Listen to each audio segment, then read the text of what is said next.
Sagas and Sass Season 3. I'm Tara, along with fellow host Jonathan. This episode will cover part 3 of the Hod King, the third installment in Josiah Bancroft's Books of Babel series. If you're watching live, join us in the chat, or after the fact, follow us on Facebook, Instagram, and Twitter at Sagas and Sass to continue the conversation. And just a reminder, the views expressed in this show are those of the hosts as individuals and do not necessarily represent the show as a whole. All right, we are back for the third and final part of the Hod King. But if you hoped we'd jump right into what's going on with poor Iron and Valida, well, you'll just have to wait to find out about all that, because first we have to find out what Edith has been up to. And this means going back in time a bit. Edith's part of the story begins before they even board the State of the Art, where she meets with the Sphinx, is told Redelman, aka the former Red Hand, will be her pilot. The rest of her friends and Byron are the only crew she needs. And oh yeah, her goal is to ASAP collect all the bricklayer's granddaughter paintings, because the tower is basically a giant bomb just waiting to explode any minute now, and they probably hold the key to stopping it.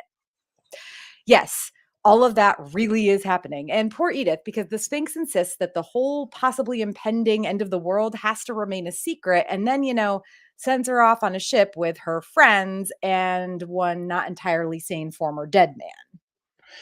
So they go on a little tour of the airspace around the tower to show off their fancy ship and set off the cannons to let people know they mean business. A few hijinks ensue, including a never-ending alarm that forces Redelman to peruse the huge volume of ship instructions, pirates attempting to board the ship, and Edith receiving a special and very sweet message from Senlin. But eventually it's time for them to make their first stop in Pelphia, where Edith immediately splits off from the others and from her ship to bug the Pelphians for their copy of The Bricklayer's Daughter. She is happy to accept the help, and she hopes the friendship of her fellow wakeman, Georgine Haste, especially when the king claims they are having trouble finding the painting and continuously delays her receiving it. Along the way, Edith investigates Senlin's whereabouts, saves a Hod boy who is about to fall to his death after being sent up by balloon to fix Pelphia's faux stalled son, and eventually ends up visiting the Colosseum, where we get one heck of a major development. There's a secret entrance from the fighters' dormitory to the Ostraka University Library, because as we know, the Colosseum used to be the university, and in it, Edith, Haste, and Eigengrau discover a Hod working on blueprints for the titular Hod King. And what is the Hod King, you ask? Why, it resembles the trilobites from the book Senlin discovered, and is basically a giant arsenal that can bore through the tower. After discovering the blueprints and knowing that their copy of the bricklayer's granddaughter is painting non grata, the king and his cronies are worried about what seems to be a war developing between the Hods and the Sphinx, and decide to steal the state of the art. But we'll get back to that in a minute, because first, it's time for dinner. Edith and Haste's dinner, that is, on the ship itself. Edith had decided to take Haste into her confidence and invite her to be part of the crew, but sadly for Edith and for those of us who are really starting to like Haste, it turns out that she's one of Marat's zealots. Haste even admits to being the one who came up with the plan to train the magpies to steal shiny things so that they would constantly be flying off with the Sphinx's spies. Needless to say, a fight ensues, which Edith barely but thankfully wins. Meanwhile, Eigengrau is attempting to board the State of the Art, but he severely underestimated the ship's crew, and he and his forces are decimated by a combination of Byron, yes, Byron, Redelman, and, as it turns out, Ferdinand, who, by the way, we had no idea was on board at all and is sadly killed in the scuffle. Moment of silence for poor, loyal Ferdinand.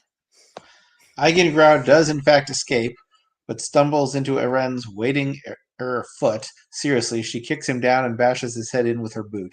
And despite the fact that the Pelphians destroyed the state-of-the-art's envelopes, the ship doesn't plummet to its destruction because, get this, it has thrusters. So Eren is finally able to return to the ship with Valletta and implores Redelman to do whatever he can to save her. Before they take off, though, Edith has one more errand to run. She hies off to save Marya. Edith maims the Duke and then threatens him with additional physical destruction should he ever try to come after Marya, who, of course, gathers up baby Olivet, a real surprise for Edith, and finally escapes from her prison. They are about to finally take off when one more person shows up to join their crew, our beloved Anne. This is super great for Eren, who very much needs a shoulder to cry on before returning to Valletta's bedside to remain there until at the very end of this part of the tale, Valletta sits bolt upright and shouts, "Adam." Now, there's also some Senlin stuff that I had to leave out of the the summary because I didn't have time. I was crunching this summary out like right up till the very end. But because of that, I guess so the Senlin stuff, like he is traveling through the uh Black Trail, sort of, but not really because he's not on the main part of the Black Trail, right? He's or I guess he's not in the Black Trail. He, He's in like the vents, right? yeah, he's going through the Okay, vents. that's what it is. That's what it is. So Senlin is traveling, and actually, I'm gonna insert Senlin stuff somewhere. I'm putting this in for my future reference because I just didn't have time to add the Senlin stuff. But so he's going up through the vents, and I figured we just talk about this first, get it out of the way. Basically it's just one thing after another, right? They can't sleep, they have very gross beetle cake things to eat, very little water, their lamps are their lives. They end up finally finding a place where they think they can rest, and they're attacked by a chimney cat. Any cat, Yeah, and Senlin saves, Fingal. yeah, well, and I think Tarot helps too, like, they basically all work to keep each other alive, but really Finn Goal is the one they have to save in the end, and so they save him, barely make it out alive, and continue their trek up through the tower, and eventually, at the very, very end up with Marat. And somehow Marat buys their tale. It helps that Fingal actually plays along with it. I think, right up to the end, Senlin was questioning whether he would. So, uh, so yeah. And they join the Zealots, I guess. Marat himself shaves Senlin's hair, and it wisps off into the wind. Yeah, and never have at this point. I think all three of them are basically looking just to survive and for another day so they can eventually overthrow Marat. Oh, yeah, yeah. None of them actually want or believe in, being part of his cause, but they don't really have a choice at this point in time. They had to go there and they had nowhere else to go. And that's where we leave them, which is, Well, we also leave them with really finding out from Marat about the Hod King. right. Well, yeah, they see it in person. I mean, we know now what it is because we saw the blue or The well, plans, yeah, the blueprint but we plans didn't for we it, didn't but know at that until then how complete it was. true, true, yeah, which it is, it's complete, and it's gigantic. Waiting for a crew. Yeah, I'm still kind of, how in the world did they come up with all of the materials to make this thing? How long have they been building it? You know, it we know that they were working on it before they had the room in the before the tunnel existed from the Coliseum into the library, because there's that whole discussion how they were constantly sending Hods into the library, and then they finally were able to construct the tunnel. And but I mean, so how long have they been building? I mean, it doesn't really matter in the end, but I'm still just kind of, where did they get all this stuff to put this thing together? Well, And how's it gonna work? in some ways, that was the least of the questions I had because I just assumed that's the basically the shipping lane for the entire tower. So every bit of supplies goes through there, so they could easily, take a piece here and there, and no one's Yeah. the wiser. Yeah, yeah. Oh, I mean, for sure. That's basically how they subsist. As we know, they also have no qualms about robbing other Hods who don't want to join them of their burdens. So, yeah. I am going to be interested to see. I guess I'm interested that the title of this book was The Hod King. Um, I as an author, I don't know that that's the choice I would have made, but it certainly made for a lot of, well, what the heck is the Hod King? Is it, you assume it's Marat, and then he's not in the tale. He's not in the tale. He's not in the tale. And you're just still assuming it's him. And then in the end, it's like, no, no, no. It's actually this I mean, not at the very end, but pretty close to it. It's this giant weapon, basically. And So I had actually assumed it was going to become Senlin before I ever got even started book 3. really, really, okay. I don't think I ever got that far because for the longest time, even when I was reading the Hod King the first time, I just assumed it was probably something. It had to be Marat, right? And Well, no, when I was in the Sphinx, I was assuming oh, it was going to okay, be Senlin, gotcha, who gotcha.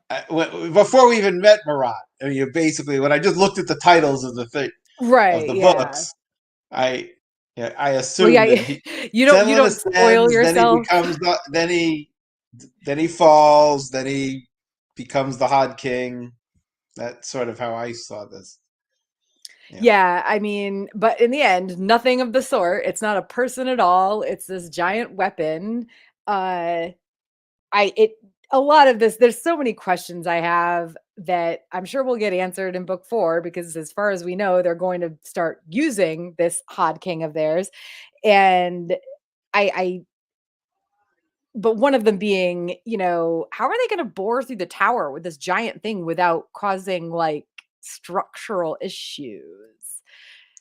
I mean, they better know exactly where they're going at all times because with the black trail and all the vents and everything already existing, all it takes is one wrong turn and you're going to collapse a whole ringdom. And then if you collapse one ringdom, how many ringdoms are coming down on top of Right. it? Is my thought. So And the I'm not even Sphinx, sure I'll be honest, I'm not even sure what the purpose of the vehicle is to be armed like it is. It doesn't need to be. I mean, if the purpose is to take down the tower, it doesn't need to be. If the purpose is to threaten the other ringdoms, I I don't, mean, I I don't know how I don't know how it succeeds because it's just unless it's basically like a nuclear weapon where they're going to show themselves and said if you don't do exactly what we say, we'll take down the tower. well, I So mean, it's there's also the whole thing where they could bore right into a port and destroy the ships, right? Yeah, but that's one of them, and then all the other ringdoms will find True. out.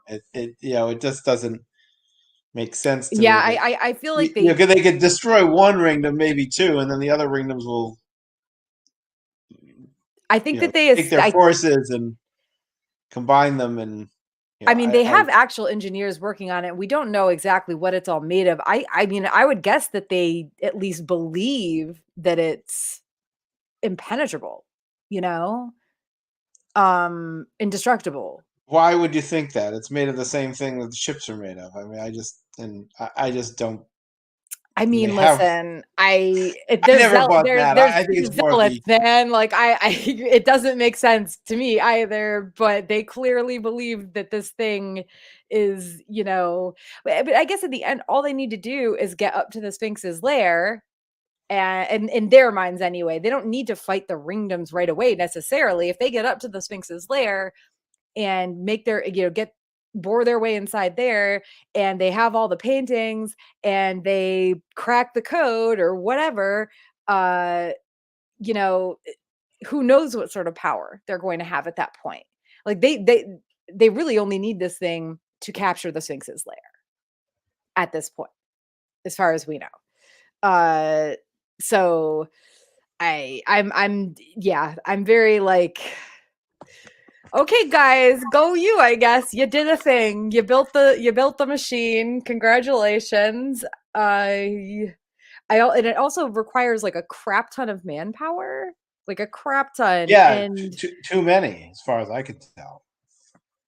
right, and on top of that, like it's got all these legs. So if it needs like I have my doubts as to whether or not this thing can march along very conveniently, let's say, but I'm sure we'll find out more about that. I imagine that we have not seen the end of the Hod King for a very long Yeah. time. I also hate that name. Like, I feel like I want to give it another funnier name, but I'm not sure what yet.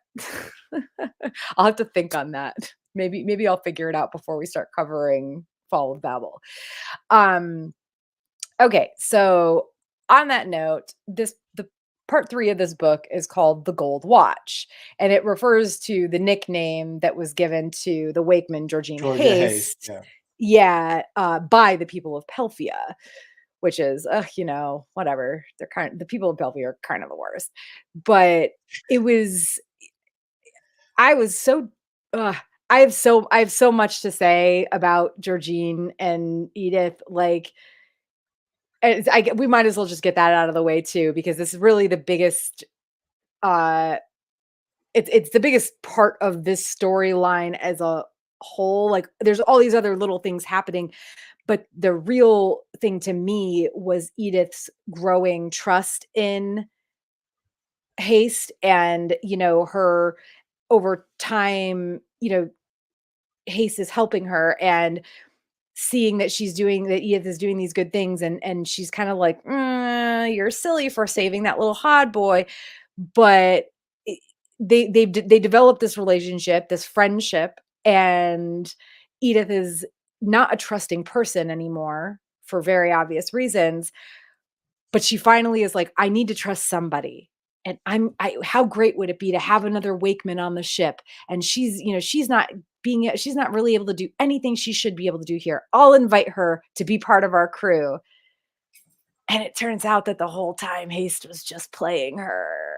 And that was very disappointing to me, because I just loved the idea of, and I guess in the end it would have been like they're too indestructible together maybe or something, but I loved the idea of Edith having a friend Right. No, I get it. other than Senlin, who she's clearly romantically attached to, No, yeah, it it was the doomed friendship. And Georgine seems so good. Like, and maybe, but not like great, right? Like, she wasn't perfect by any means. So it wasn't this, I should have known better. Very extremely well written character and plot line on Bancroft's part, if you ask me. I literally didn't even when they find the secret tunnel to the library, and you know I of course we find out later that Haste was shouting out to save the Hod and everything like that. I not one the I mean, this time when I read it, because it was the second time, obviously I knew, but the first time I read it, and I felt, this way this time around too. I remember feeling so betrayed, finding out how much I just did not, and I'm usually good at reading into red herring stuff like that, but no. I wanted so badly for Edith to have a friend, and for Haste to be as, if not good, certainly as uh neutral, I guess, as I thought she was, and then nothing. So, I mean, I don't know. Did you like her as a character overall? I Like, liked her as a character. I never trusted her, and I actually thought it made sense that she would betray them at some point for convenient plot devices. oh, I mean, it was more than one convenient plot device, really. When you think about it, it was all the plot devices, not just Edith, but like all the magpies, all the things. But it was interesting. I found interesting that we've met four Wakemen so far. Hmm. Um, Presumably there were more at some point, but some of them have not been seen in years. He said, and some of them were not doing their jobs anymore. But there were four Wakemen, and two have basically sided uh, with Marat. Marat, being Marat one of them, and this and Riddleman staying with the Sphinx for whatever weird reasons, but he seems like he's a totally brain damaged but changed individual from his previous life. So whether that's because he saw God or not in his death, I don't think we'll ever find out. But I mean, that's how I sort of interpreted it. I'm That he honestly saw gonna be something. That he disappointed if saw he something in the also. afterlife and is a changed person because of it. Now, that's how I interpret what we've. Yes, I am gonna be disappointed, I think, at this. I don't trust him either. I get, of course, why nobody else does, but I really am going to be disappointed. He's not a good person, okay, or not a good Wakeman thing. I don't really know what he is. The whole fight on the ship where he's just like what's the word? When he Torturing people? not just torturing, no, he when he stabs them just there in the head so that they like they're still alive, but they lose like all sense of who they are. There's a word for that I'm blanking on, like a neurological, like a sort of a B maybe. I don't know, whatever. Zombie? Yeah, they become zombies, but that's not what they are because they are still alive. But like he's he's doing this. He's not a good person, obviously. He's a little bit insane because he's like ha ha ha ha as he's doing it, right? He thinks it's hilarious, but I'm still, so he's not a good person, but I'm still gonna be really disappointed if in the end he ends up betraying them. Not just the Sphinx, but the crew as a whole. I don't know. There's only so many betrayals I think that I don't want all my books to be Song of Ice and Fire. I don't want all my series to be Song of Ice and Fire. I want to believe in people sometimes, okay? Why? Because I think What evidence is there that you can believe in people? yeah, well, I mean, because I think that but that's the thing though. This isn't real life, right? I want what I'm reading to be a little bit of an escape. And the reason why I've loved these books so far is because they are these books are full of flawed but like essentially good characters. Like Senlin is a good guy. He is. Edith is a good woman. Valita is very childish, but she means well. Iron, is Iron. Like Anne, oh my gosh, love Anne to death. Perfect. Maria has screwed up for sure, but like none of it was really totally on purpose or completely her fault. They're all flawed, but they've all got enough good in them that I feel like I can believe in them. Even Adam, right? Like we haven't seen him in a while, but last we saw he was so intent on doing something to prove himself to Senlin, to prove like I know I messed up, but I was still just trying to protect my sister, whatever. I hope from what I've heard, we hear a lot of him Nami was talking about that on our, I don't know, 2 webcasts ago or something. We hear a lot about him in the beginning of the 4th book is what she was saying. So I'm hoping we get to see some really good like character realizations and character growth on his part. So, we have a lot of great characters, but at the same time, they're constantly being one-upped or betrayed. And I'm just like, in this particular instance, I guess like the Red Hand was like, he's inhuman, honestly. He's not even a Wakeman in the sense that Edith and Haste and Marat are. He's not part machine. Like he doesn't have the engine that any of them have, engine or engines that any of them have. He is just simply run by this, medium. No, So He's Captain America. yeah, well, I don't know if The maybe he's Bucky. Maybe he's Bucky. Okay, let's go with that. Actually, let's go with that. He is like the Bucky of this universe, but without the metal arm. He's got no metal parts. He is a whole person flesh-wise, but his insides are run by and this serum. So thank you for I wouldn't go Captain America, but Bucky. Yeah. Bucky's I think a good comparison at this point. Now let's just hope that in the end he goes the Bucky path and not the gosh, I don't even know. There were bad super soldiers in Falcon and Winter Soldier, I think. So not that path, not the bad path. I just don't want him to I just don't he's so in with the crew. I think that if he really betrays them, they are completely screwed. And I can't imagine this series ending just on that totally negative note. Hopefully.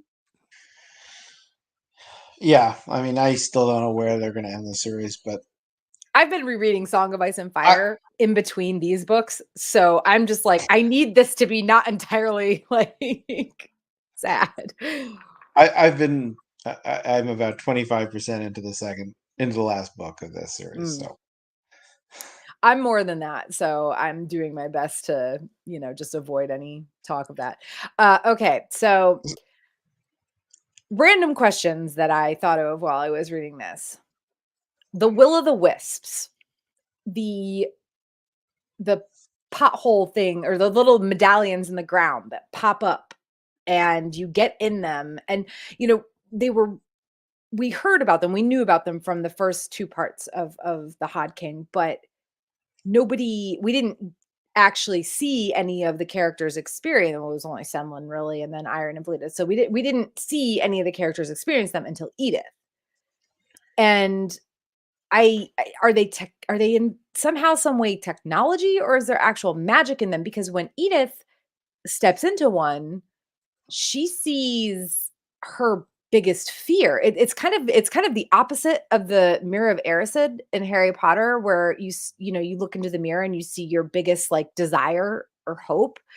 Uh, at least on Edith's part, she sees her biggest fear, which is that she will be entirely turned into a machine. yeah, Maybe not physically, but that she will lose herself, right, to the machine. she'll lose her humanity. Right. So I don't know. Like I don't know if they even ever will come back, but I'm very like, how the hell do these things work? Like, I is it saw them like the dark. Yeah, I don't know how they work, but I just saw them as the dark tree in Star Wars or The Empire Strikes Back, where Luke had to go face all his demons, and I thought somehow this was they send you down there to see what your demons and fears are, but people want to know, so they keep wanting to go into them. yeah, and I guess I'm still just how though? How does it work? Is what I because the thing about these books is like Bancroft doesn't always explain, bit by bit, piece by piece, how things work, right?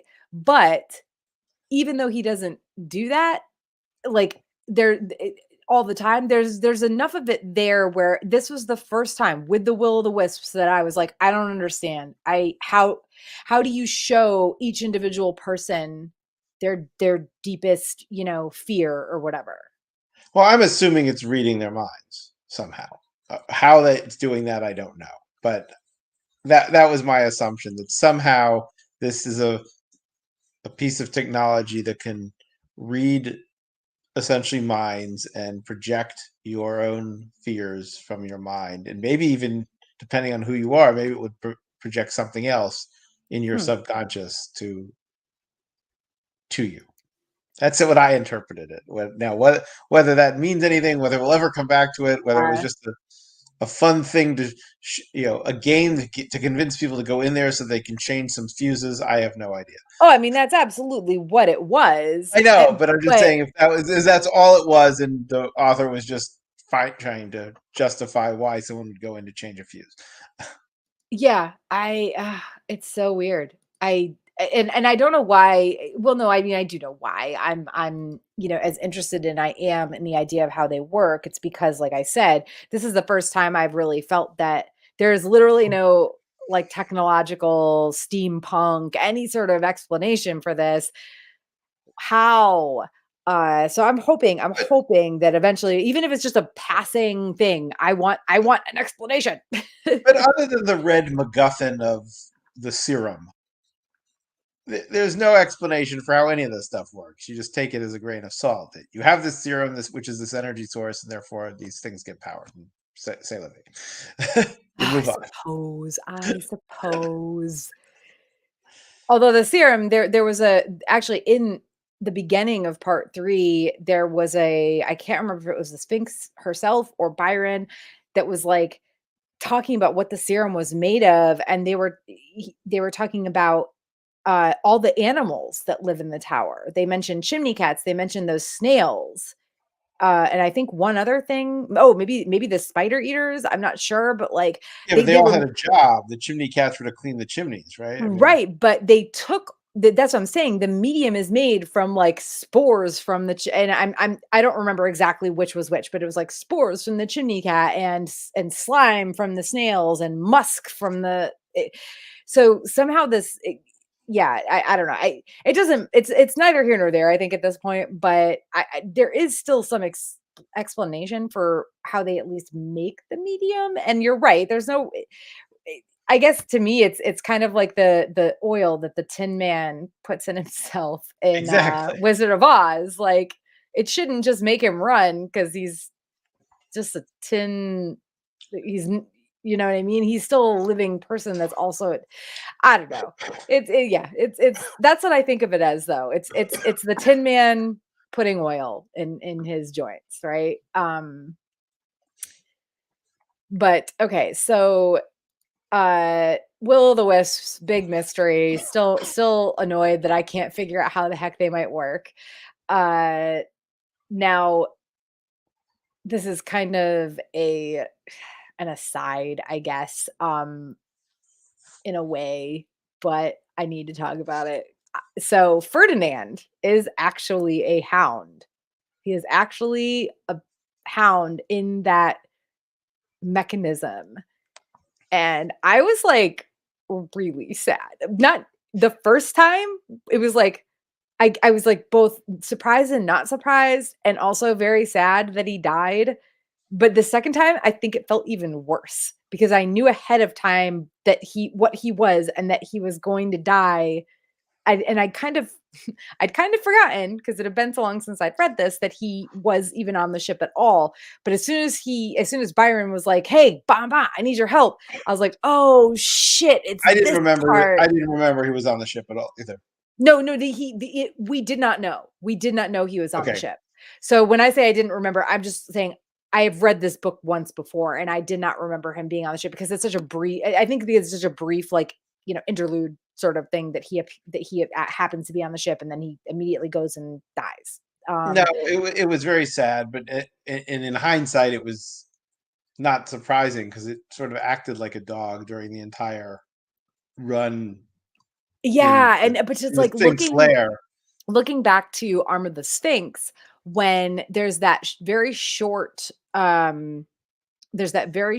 bit where you're in Ferdinand's, head, quote unquote, and there's the thing about the music, right?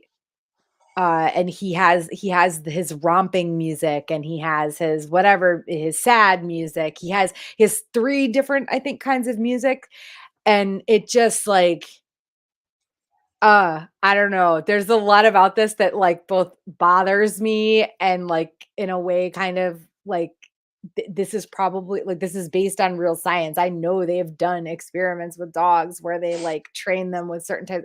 It was very like oh like I don't know. And then he died like so quickly and there's no more Ferdinand and they all had to look at his poor like hound body pinned up in that machine. And to be honest, it made me very disgusted with the Sphinx. Even though we've already seen But like he when did the Edith same thing to Byron. well, but with Byron, that's the thing though. We saw some of that in the beginning of part 3 when the Sphinx shows Edith. I think it was Edith. It wasn't Valida. And I'm pretty sure it was Edith. When he's or she's about to show Edith Redelman and tell her about the big drama, how the tower is going to explode and everything. Edith is walked through this sort of catacomb of what are either experiments that maybe succeeded, but the hosts or whatever you want to call them had passed away, or they didn't succeed. And Byron is like the end result, right? Byron is the end all be all. Byron is the one that was you can't call him a pure success, I guess, but he is a success. He thinks, he moves, you know what I mean? He knows things, he does things. He's not Ferdinand, right? Who is a kind of pseudo he's a dog. He's a dog in a machine. He's a dog in a machine. A dog powering a machine. And who maybe has a slightly slightly higher intelligence than any regular dog would. But it just made me shudder because you see Edith going through that sort of catacomb of like all the failed experimental animal machine hybrids. And I think it's like, that Byron exists and that he's the end product of it. And he seems fine to an extent, right? Um, but and then you see all the dead ones, and I guess that Ferdinand has to be something, but until you actually read Well, that no, there, you and for didn't because I guess for me, it's like being such a dog person, like just yeah, that reading of, oh my God, he pinned a dog's body up. She pinned a dog's body up in this machine, and like, was this dog just tortured its entire life? Like, I don't even know. Like, it's very, very sad and bad and frustrating to me. I don't think so. well, He seemed happy at times. He chose to play his happy music. yeah, I didn't think of him as being abused, being in the machine for But it's whatever reason. still, I don't know, it's still just like I don't know. It's one of those things where I'm like very torn about how I feel about it. And But you don't feel as torn up about Eigengrau's getting killed. no, he deserved it. See, I mean, this is a fascinating thing. The dog, it's terrible, but the human beings, we just, even though they're not the greatest human beings, He was the worst. I feel bad about Haste dying, actually. Like, despite the fact that she was part of Murat's zealots and that she was gonna betray and kill Edith, I still felt bad about I her. didn't think Eigengrau was the worst. I didn't think he was particularly good. No, I mean, he's not the worst. He's just a jerk, Like, I mean, to be honest, like, I could care less if it was the Duke. Also, don't give a shit. He could die forever. Uh the You're fact so that he was kind. the fact that he was left alive is just like, all right then. I hope his one crushed hand, reminds him that he shouldn't go after Maria ever again and the baby. Yeah, but we'll see more of him, I'm sure. God, I hope not. No, no, no, no. Please no. They Don't put left that him. in my. You never leave these people alive. They come back to haunt you. Oh, you're not wrong, but I don't want to think about it. So, did you Um, like the Aren and Anne romance? I do. Yeah. I mean, the size difference is a little weird. How it's like how Anne is apparently so tiny and has to like literally stand on stools to kiss Eren, but uh, No different than Tyrion and Sansa. don't even start with me. That is not a romance. That is a forced marriage and almost rape. Uh, Never. The yeah. No, second no, part, no. no. No, he First didn't. one, yes. Second one, never. Yeah, no, no, he didn't. He didn't, but almost. He thought about it. But anyway, that's besides the point. No, Iron, it's very interesting to me. I think the biggest thing about it the only thing about it that would be even slightly maybe concerning is that Iron does have a very childlike uh thought process at some points. But she is still an adult woman who makes adult decisions, and is very kind and sweet. And I I also just I want Iron to be happy and to have somebody who cares about her for something other than her strength and her ability to beat people up, right? And Anne has, I mean, she admitted, she didn't say the exact words, but she admitted, like, I became a governess so that I wouldn't be forced into a marriage I didn't want. And clearly that means I don't want to marry a dude, right? Yeah. So I think it's very nice that,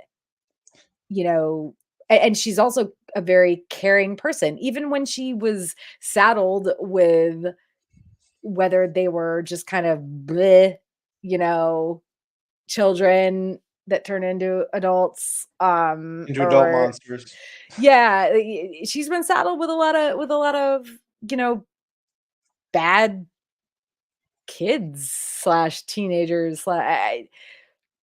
She has maintained an aura of, I don't even know. She's just a very sweet person, and she's never done anything but her best to care for the people in her care. So, I don't know. What are your thoughts on it? No, I thought it was nice. I mean, I thought, another romance is good for the book.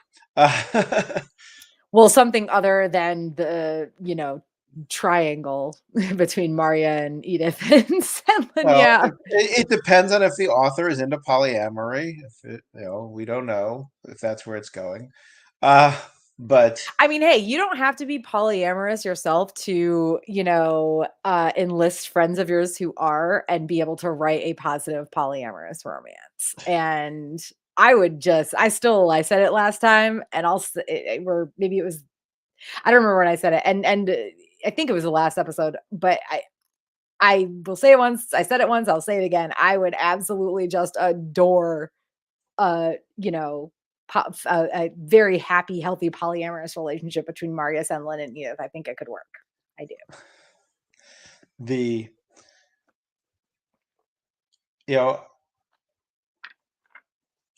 Aren is clearly inexperienced and has never experienced romantic love before. So this is, Mm. so and but she's also so vulnerable right now. I'm not so sure this is the best time to be taking advantage of that either from Anne's perspective. But Yeah, I mean, I she guess like started before this disaster, but I yes. know, but Yeah, I don't disagree. Obviously, the vulnerability is an issue, but I don't think, I refuse to believe that Anne will take advantage of it. I love Anne so much. She's just so like, I don't even know why really. I just love her a lot. yeah, I must admit I was expecting her to bring her child too.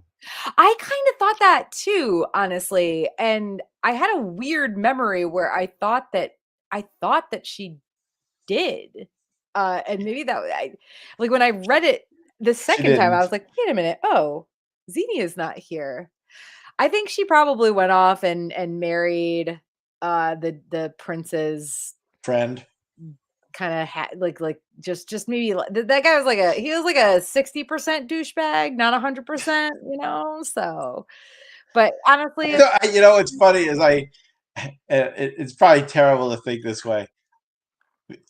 I sort of thought of him in the douchebag aspect of it. No, because as Sam Tarley in Another World, it's like if mm, Sam had been forced to be the heir of a secondary house, and he had, and did not, how he would have been, whipped to be a follower, sort of or maybe in maybe not court. even the secondary house thing, but if he had fallen in with somebody who took him under his wing who was a jerk. Right. Yeah. But he didn't get disowned by his father, and he's like, Mm, going to court, and but he doesn't really fit in at court. That's what this guy felt, sort of read this guy as. He doesn't really yeah. fit in at this court, and he's there, and you I know don't even remember his just trying name, to to be get honest. along. Yeah, no, I don't remember his name either. But in my old age, I'm getting terrible with names, so it really worries me. That's fine. I'm not. I'm terrible with everything. So. So anyway, everything comes back to a Game of Thrones reference. I'll have to reference something else in a minute. um. So yeah, I really did. I do love Iran and Anne, and I love how just when Anne just shows up at the ship and Iran just like breaks down and cries on her shoulder because Iran she hasn't ever had somebody like that, right? Like I said, everybody has always just wanted her there, for her strength. And of course, Semlin and Edith and Valida, they all learn to love and respect Iran in their own ways. But Anne kind of comes in as like, I don't need anything from you and you don't need to protect me. I just want to be here for you. I think is how I picture it, and that's what I like about it. because Irene she doesn't feel the need to protect Anne, right? Anne has been teaching her things and trying to help her. It's a mutually beneficial relationship, I guess, in a way that where Anne hasn't ever asked her to actually do anything for her yet. So hopefully that continues, because a part of me might die if it doesn't. So I want to know, based on the very end of the story, with with Redelman pumping Valletta full of super Hmm. serum, what she's going to turn into, Yeah. Yeah, me and too. will it impact her mind, or will it just give her physical abilities? Did the Yeah. serum did the serum make the red hand the red hand, or did the fact that he was a lunatic and got the serum make the red hand the red hand? So my guess, and my guess slash theory is that the guy who became the red hand wasn't great to begin with. So then he got that serum, but then on top of that, he was put in the service of Commissioner Pound, who was a dick. And I think it was a combination of maybe not being a great person before that, getting the serum, which made him a little, over the top to begin with when he got it, and then he gets put in the service of somebody who is literally just like whatever about torturing people and stuff. Um, and actually, and that's we'll talk. That's one more thing I want to talk about. But yeah, I think it will probably affect her, right? Like, there's no way it's not going to. Um, and there will probably be some negative effects, including, we don't know how long somebody can live on this. We don't know how long we don't know if it's like like a thing where you continually have to pump more into their body until they've just completely lost that. Like, we don't know. So I absolutely think that there's going to be a change in Belita, whether it's a totally I don't think she's going to become like the Red Hand, though. I don't think she's going to become this absolute, just like almost kind of murderous fella, let's say. But yeah, that's my take on it, is that it depends on who you were before and who you're around after the fact, but also there's only so much of what happens that those things can control. Speaking of Commissioner Pound, though. Fair enough. Well, I mean, I mean, do you have thoughts on it, or are you just kind of Well, like, I assume she's going to have some sort of powers. I assume she's going to be impacted some way. I oh, for sure, just don't physically, yeah. know if she's going to be totally human. My question is, do we think she's going to be totally human anymore, or if she's going to just become weird? I think I think again, it depends on the person. So I think Valida has a very, very strong mind and personality. And I think that I don't see her going down any sort of the same path that Redelman slash the right hand did. But for sure, I for sure think there's going to be some changes. What I do, because he seems to be almost invincible.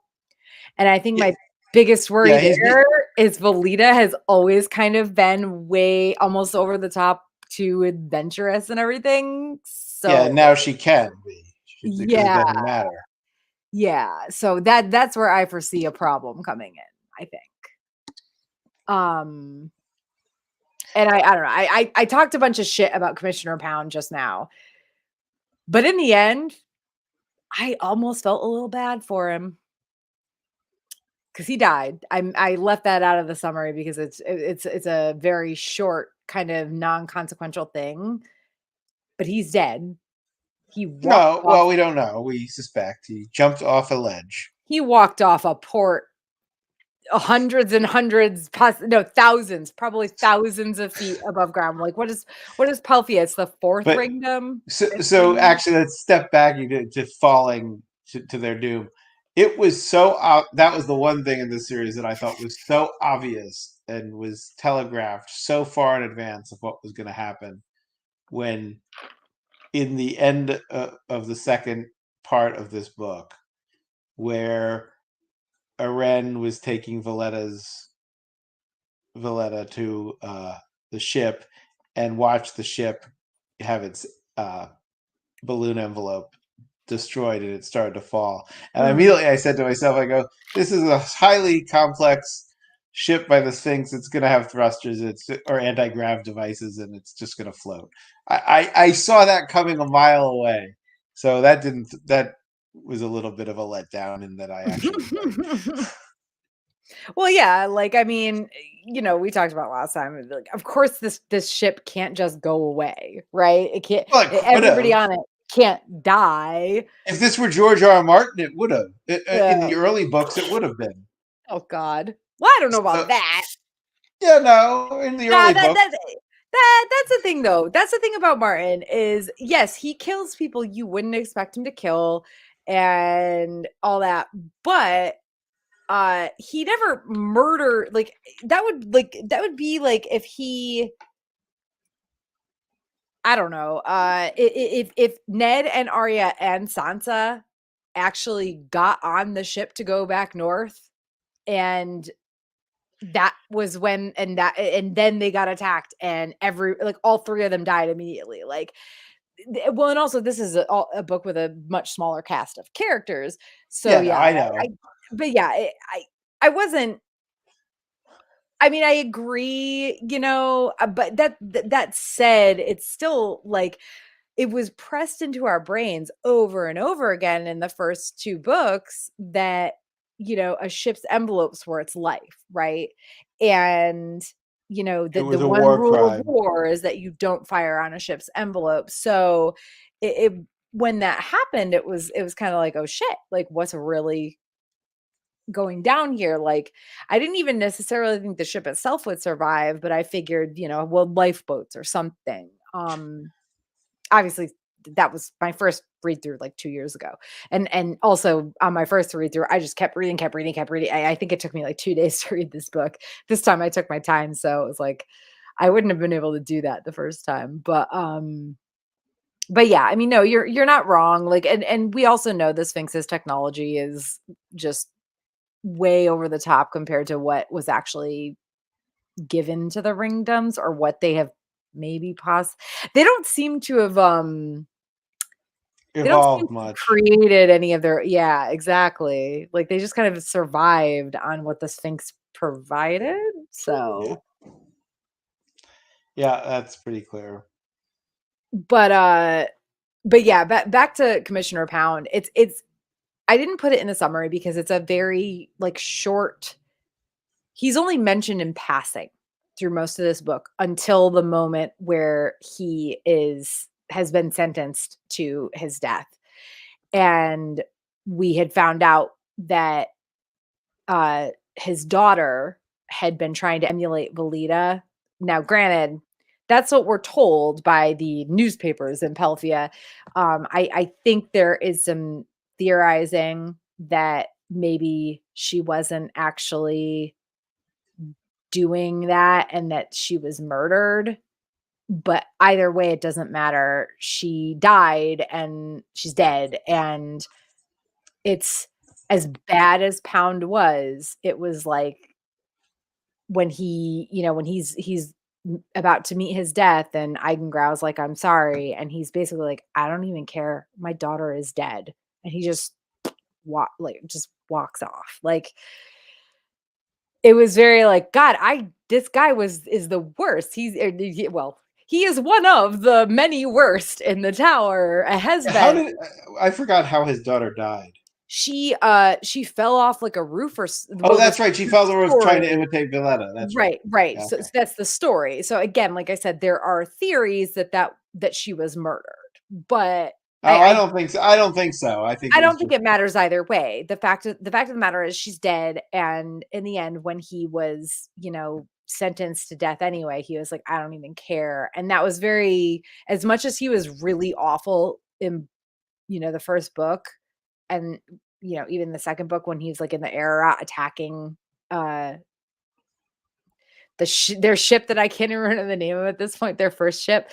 I still that's rough. You know what I mean? Like that he just had given up on life because his daughter was gone. And also sad that his daughter apparently died trying to prance around on rooftops in her nightgown because Velita did it. And Velita felt bad about that. She was like, "Fuck this, I'm out. Like I don't want any I never wanted any of this and now I want it like 10,000% less." It was very, I don't know, it was very sad to me. Maybe it shouldn't have been, but it was.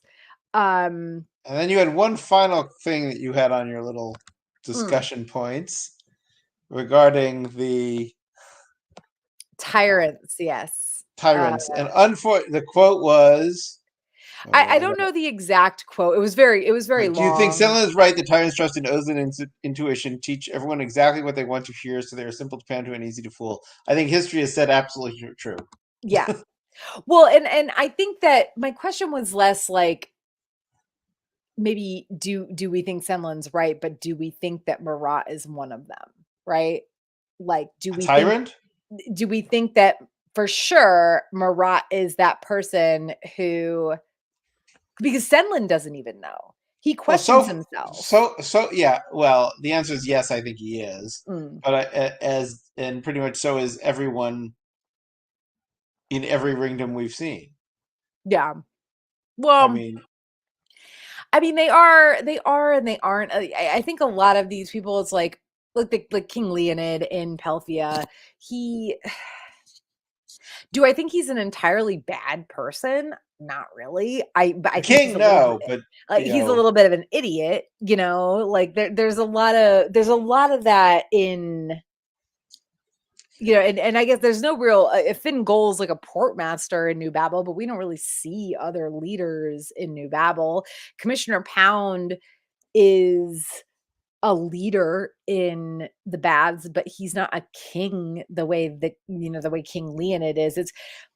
It's very I mean, I agree, you're right that Marat probably is, you know, the type of person who is just swear me an oath and I'm going to trust on how I feel about you, you know, to lead my thoughts on what I do with you. And I yeah. And especially right now it's kind of like that's it's like too real a little bit, you know? Too real with everything that's going on in the world right now. Well, on that note, I mean, before I close out with a quote, because that's the thing I started this, I think the last episode, and I think that's a thing I'm gonna do from now on. Any last thoughts? Because like we're done with book 3, no. And now we are moving on to the last book in the series. So there's a lot happening. No, that's pretty much, I've pretty much said my piece at this point. I have no great witticisms to add. Okay. Let me see which quote. I again, I did not have time to go through these and figure out which one would be the best. Oh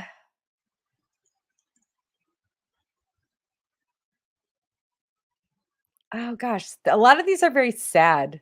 You know what? No, no, I use that one. I use some of these too in our weekly quote things. Okay, this is a good one. No, wait, no, I don't think so. I don't think I want that one. You know what? Yeah, I'll just go with this very, very short one because it kind of speaks to me about what's going on in the world right now, including Russia being the absolute worst. There is nothing so dangerous as a coward. That's it. There is nothing so dangerous as a coward. And on that note, once again, I'm Tara, along with Jonathan. Thank you for joining us. Wow, I can talk. Thank you for joining us for Sagas and Sass, and we'll see you next time. Bye-bye.